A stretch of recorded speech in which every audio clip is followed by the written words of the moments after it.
beberapa kali umroh, nggak diragukan lagi. Orang Indonesia itu yang paling sopan, paling nggak pernah sikut-sikut, nggak pernah pada main fisik kalau orang Indonesia. Pokoknya in general very sopan banget ya, kayak budaya biasa lah, nggak pernah sikut-sikut. Terus kalau ada orang sujud apa sholat gitu ya udah diem aja, nggak dilewatin. Ini orang Indonesia atau orang Arab nih? Tata keramanya sangat diperlukan di tanah suci.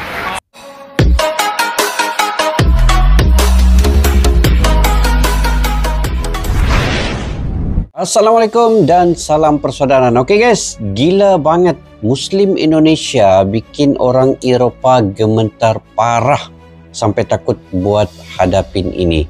Oke, yuk kita semak dulu video ini. Siapa sangka umat Muslim di Indonesia ternyata mampu membuat banyak orang Eropa merasa gemetar. Kenapa bisa begitu? Bukan karena ancaman atau kekerasan, tetapi karena besarnya jumlah, kekuatan, dan pengaruh Muslim Indonesia di panggung dunia. Bayangkan, Indonesia adalah negara dengan penduduk Muslim terbesar di planet ini. Lebih dari 230 juta jiwa. Angka ini jauh melampaui populasi di negara-negara Timur Tengah yang sering dianggap sebagai pusat Islam. Dari perspektif orang Eropa, hal ini sungguh mengejutkan. Karena mereka terbiasa melihat Islam hanya sebagai minoritas di benua mereka, yang lebih membuat takjub. Mayoritas Muslim Indonesia dikenal damai, moderat, dan ramah. Mereka aktif dalam diplomasi internasional, ekonomi global, hingga kebudayaan. Kehadiran Muslim Indonesia menunjukkan bahwa masjid. Islam bisa Ini di Makassar, kan? dengan demokrasi, Sulawesi, kebinekaan, dan kemajuan. Zaman inilah yang membuat banyak pengamat Eropa terdiam karena kekuatan besar itu tidak hanya berjumlah masif, tetapi juga membawa pengaruh positif yang bisa mengubah wajah dunia. Pertanyaannya, apa yang sebenarnya membuat Muslim Indonesia begitu diperhitungkan hingga dunia barat pun tak bisa mengabaikannya? Hi, it's Easy Russian. Indonesia is the biggest Muslim country in the world, and even at the car parking, you can find a prayer room. Prayer room, комната для молитвы. Prayer room.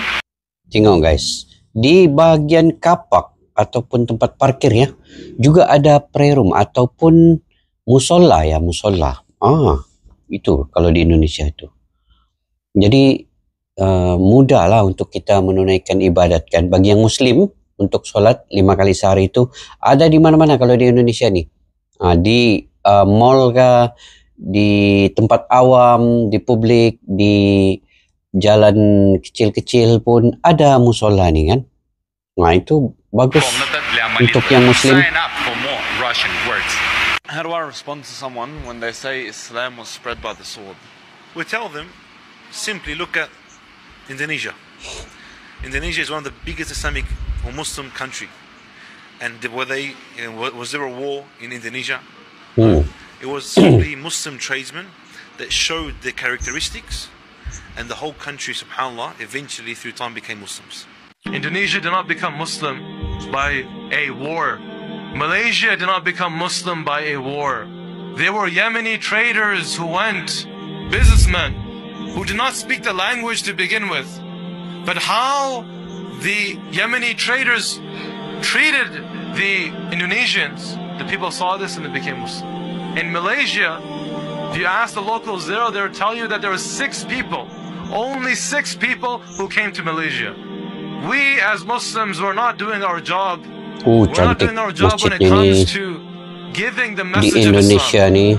I say this to myself first and then to you, that our responsibility as Muslims to give the message of Islam is not being done. The legacy of the Prophet ﷺ was not to collect wealth, was not to make a name for yourself, but rather the legacy of the Prophet ﷺ was to connect the people back to Allah subhanahu wa ta'ala. Very simple. It was to call the people to Allah subhanahu wa ta'ala. This is the legacy of the Prophet ﷺ. And this is a legacy that every single Muslim, according to their capacity, should follow as well. As you walk on earth, my brother, my sister, you are a witness to show the people that the message of Allah subhanahu wa ta'ala continues on within us. Where are you from? I'm from Bojonggede. What? I'm from Bojong. Bojong? Yeah, Bojong. In Korea? Near Korea, near. Talk me in your country. Bojonggede is a good place for tourists. No, talk. Talk? Your country. You Muslim? Alhamdulillah, I'm Muslim. You? Assalamualaikum. Salam. How are you, brother? Good. What's your name? Gibran. Where are you from, brother? Indonesia. What do Gibran. you want to tell the world about Indonesia and Islam? Wakil Presiden pula ini, Gibran. Good place if you want to be a Muslim. Like everyone's like, some people are bad, some people are nice, but that's how it goes. Amazing. And you're saying in Tokyo it's a great place to be a Muslim, or Indonesia is a great place? I mean, in Indonesia, no, you don't get stared at. Like sometimes in the trains, like sometimes people with hijabs, they can see that you're Muslim. Sometimes they get stared at. Some people are just nicer. So yeah, it's like that. Wow, those are very wise words. I really appreciate you sharing that with the world, brother. Thanks. How old are you, sir? 11. 11. Wow, but you speak like you're 22. You speak like a very wise man. Ooh. Wow, very impressive. Thanks. So nice to meet you, brother. I wish you all the best. Peace be with you, brother. Show me your favorite snack, man. What's your favorite snack? This? Those ones? Yeah. The Bebeto spaghetti? Yeah. Can I buy you a bag? No. Oh, I have to. You've been so nice to me. I'm gonna buy you a bag, buddy. And there you go, man. There's your blue spaghetti. Di belanja makan ya. Beberapa kali umroh nggak diragukan lagi. Orang Indonesia itu yang paling sopan, paling nggak pernah sikut-sikut, nggak pernah pada main fisik kalau orang Indonesia. Pokoknya in general very sopan banget ya kayak budaya biasa lah, nggak pernah sikut-sikut. Terus kalau ada orang sujud apa sholat gitu ya udah diem aja, nggak dilewatin. Pokoknya top lah kita, tata keramanya sangat diperlukan di tanah suci. Mungkin yang buat umroh ngerti kan apa yang gue omongin.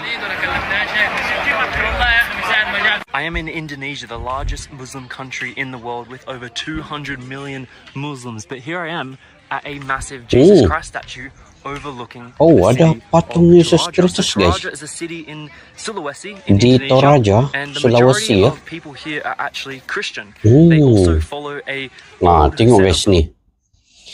Walaupun Indonesia ini dia punya penduduk lebih kurang 200 juta yang Muslim, tetapi agama-agama lain bisa saja hidup di Indonesia itu dengan aman tanpa ada diskriminasi, dengan hidup secara toleransi yang baik. Dan sampaikan ada patung Yesus Kristus ya berada di Toraja, Sulawesi itu sangat besar ya.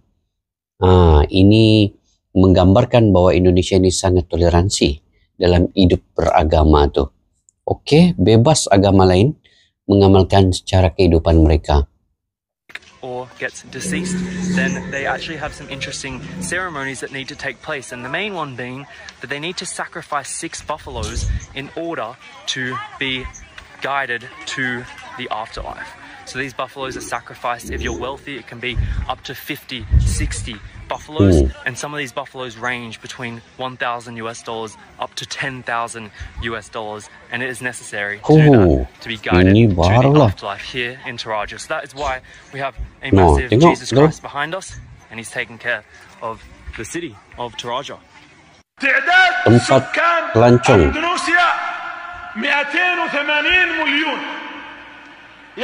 Populasi Indonesia 280 juta, yang berarti semua negara Arab. أنا أقول لهم من هو الفاتح البطل الذي فتح أندونيسيا؟ من هو؟ ما فيه.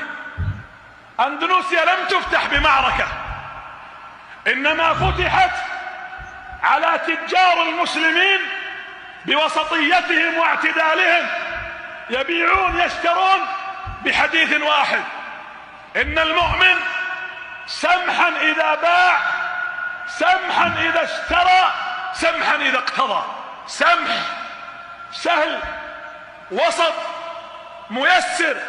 انتشر الدين اليوم في أكبر دولة إسلامية في تعداد السكان بالوسط والوسطية، بالاعتدال الذي جاءت به الشريعة الإسلامية. ولذلك المؤمن هين لين. Oke guys, mereka datang ke Indonesia ini dengan rasa pada mulanya ingin tahu, tapi juga mereka ingin melihat sendiri betapa Muslim di Indonesia itu adalah yang sangat toleran di dunia. Jadi mereka pikir Islam di Indonesia itu tidak jauh beda dengan yang mereka lihat di kayak di Arab. Contohlah yang keras, menakutkan, ada konflik, peperangan. Tetapi bila mereka datang, lain pula jadinya. Mereka menyaksikan sendiri semua yang ada di Indonesia itu. Muslimnya beribadah dengan damai, toleransi dengan agama-agama lain. Dan kadang di sini ada masjid, di sini ada gereja. Dan mereka melihat Islam di Indonesia itu hidup dengan tawariang, dengan gotong royongnya, dengan kasih sayangnya. Dan itulah saat pertama kali mereka benar-benar mengerti bahwa Islam di Indonesia itu bukan sekadar agama ya. Tapi itulah cara hidup, cara mereka mencintai, cara mereka menjaga keharmonian dan kedamaian di dunia ini. Dan mereka yang tadinya kan, bule-bule ini datang ke Indonesia itu dengan agak mulanya takut, risau.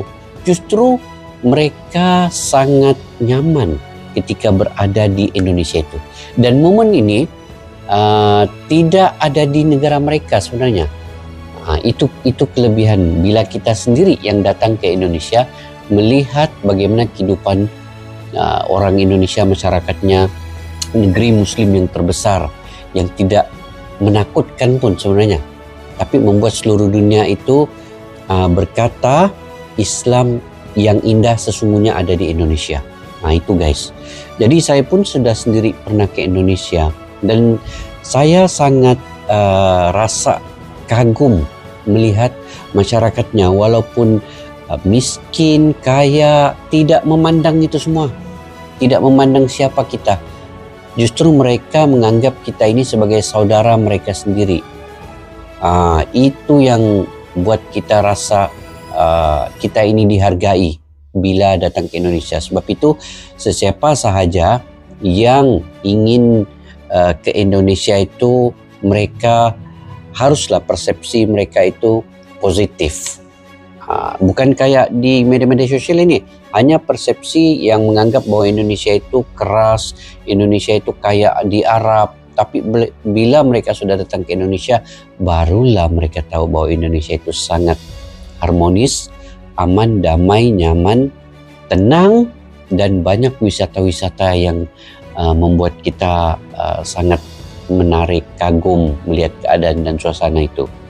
Dan disitulah bermulanya persepsi kita menjadi berubah, yang kalau dulunya negatif menjadi positif. Itulah dia Indonesia guys. Kepada yang siapa belum pernah pergi ke Indonesia, pergilah ke Indonesia, terutamanya warga negara Malaysia. Karena warga negara Malaysia yang belum pernah pergi ke Indonesia, mereka persepsi mereka itu menganggap bahwa Indonesia itu bukanlah negara yang aman.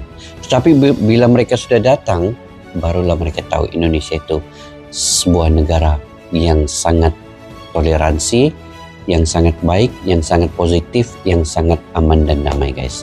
Oke, mungkin sampai di situ sejak video pada kali ini. Jika kalian punya pandangan pendapat sendiri, kalian boleh komentar di ruang kolom video. Sampai kita jumpa lagi. Assalamualaikum warahmatullahi wabarakatuh. Bye-bye.